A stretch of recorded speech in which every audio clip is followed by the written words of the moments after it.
Assalamualaikum warahmatullahi wabarakatuh. Pada kesempatan kali ini, di asesmen kelima seleksi calon duta hukum, saya akan menjelaskan mengenai materi hukum dan HAM dalam bermasyarakat. Sebelumnya, izin memperkenalkan diri, saya Fahri Ilyas Nur Samsi dari SMA N1 Kasokandel, Kabupaten Majalengka. Dan sekarang saya sedang duduk di kelas 10. Pengertian hukum. Menurut KBBI, hukum adalah peraturan atau adat yang secara resmi dianggap mengikat yang dikukuhkan oleh penguasa atau pemerintah. Yang kedua, pengertian hukum menurut John Austin. Hukum adalah peraturan yang diadakan untuk memberikan bimbingan kepada makhluk yang berakal dari makhluk yang berakal yang berkuasa di atasnya atau kita sebut dengan pemerintah.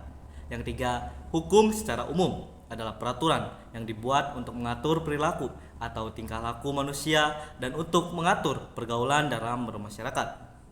Hukum menyangkut berupa peraturan, undang-undang, dan juga yang lainnya yang sifatnya memaksa untuk ditaati dan dilakukan. Fungsi hukum.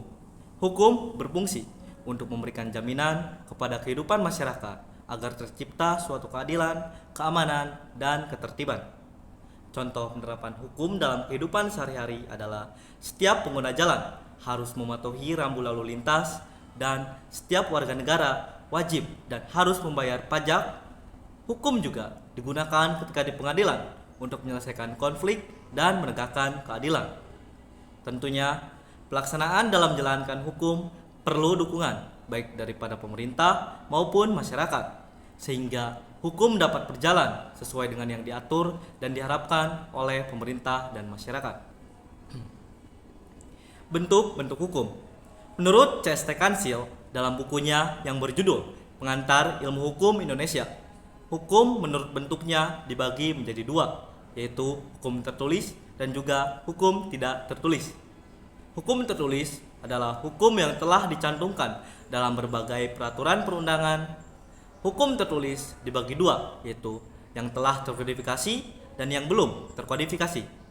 Yang telah terkodifikasi contohnya adalah BW dan KUHP.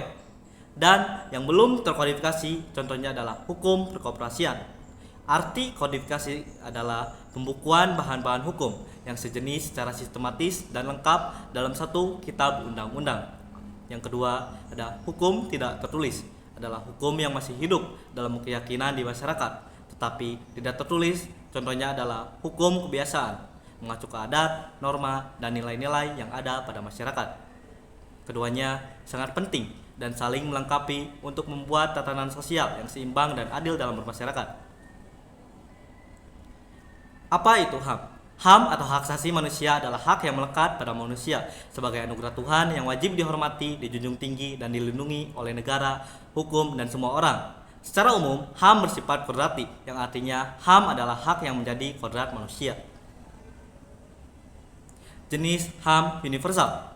Ada 30 jenis HAM universal yang telah diterima dan diumumkan dalam deklarasi yang dilaksanakan pada 10 Desember 1948 oleh Majelis Umum Perserikatan Bangsa-Bangsa atau PBB. Dengan adanya deklarasi tersebut, kini tanggal 10 Desember telah ditetapkan sebagai Hari HAM Sedunia yang dirayakan setiap negara, termasuk Indonesia. Kasus pelanggaran HAM. Walaupun HAM adalah hak yang melekat dan wajib ada pada setiap diri manusia, masih ada saja kasus-kasus pelanggaran HAM yang tidak sesuai dengan peraturan pasal 28A sampai 28J Undang-Undang Dasar 1945. Contoh kasus yang pernah terjadi di Indonesia adalah kasus 98 Mei. Kasus 98 Mei adalah peristiwa kerusuhan massa, demonstrasi anti pemerintah, dan di pembangkangan sipil di Indonesia pada bulan Mei 1998. Peristiwa ini terutama terjadi di Kota Medan, Jakarta, dan Surakarta dengan insiden-insiden kecil di wilayah lain di Indonesia. Kerusuhan tersebut dipicu oleh korupsi, masalah ekonomi, termasuk kekurangan pangan dan pengangguran massal. Kerusuhan ini akhirnya berujung pada pengunduran diri Presiden Soeharto dan jatuhnya pemerintahan Orde Baru yang telah berkuasa selama 32 tahun. Target utama dari kerusuhan tersebut adalah etnis Tionghoa. Namun, sebagian besar korban jiwa disebabkan oleh kebakaran besar dan terjadi di antara para penjara. Ini menjadi peristiwa kelam untuk Indonesia yang dimana etnis Tionghoa tidak mendapatkan HAM yang layak serta kerusuhan ini menyebabkan banyak korban dan kerugian lainnya. HAM perlu ditegakkan. Setiap individu wajib menghormati dan menjunjung tinggi hak asasi manusia yang sudah menjadi anugerah Tuhan untuk manusia.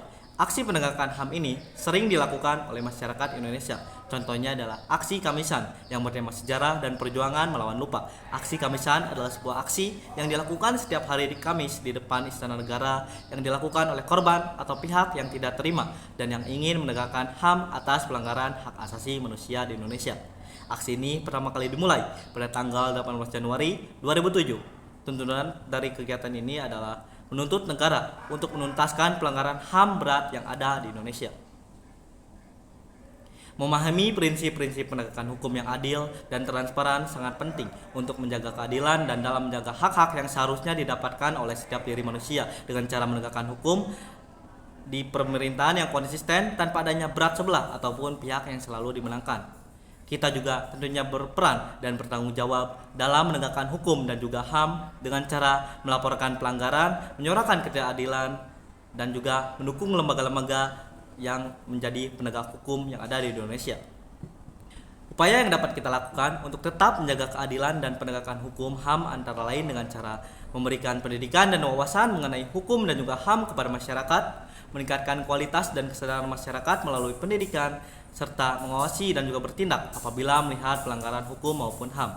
Dengan upaya-upaya itu diharapkan akan tercipta lingkungan dan masyarakat yang aman, adil, dan damai, serta dapat menghormati hak asasi manusia bagi seluruh masyarakat. Terima kasih telah menonton videonya dan menyimak videonya dengan baik. Sekian dari saya. Wassalamualaikum warahmatullahi wabarakatuh.